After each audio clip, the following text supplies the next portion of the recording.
আল্লাহ ওনার নেক হায়াত দারাজ করুন। সত্যি খুব ভালো একজন মনের মানুষ।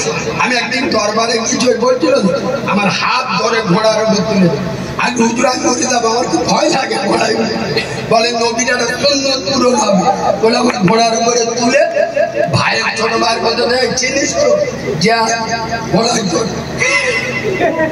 সোনার বাবাজি, আল্লাহ ওনাকে বাংলার সব থেকে বড় বক্তা বানিয়ে দেবে, একে অপরের সম্মান করবে। আমার দাদা পীরের আওলাদ, ওনাদের ইজ্জত আছে না? সামান্য একটা কথা বলবো, চোখ নীল হয়ে যাবে।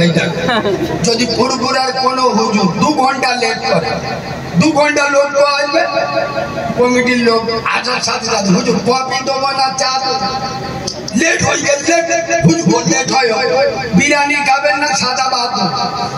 আমরা যদি 10 মিনিট লেট করি, আল্লাহর কি দেবা বলে আদলা ইটটা বার করে। ঠিক বলছি না ভুল বলছি?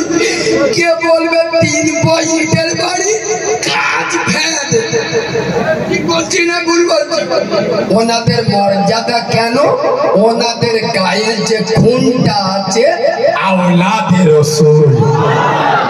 আল্লাহ ওনাদের ইজ্জত আরো বাড়িয়ে দিন।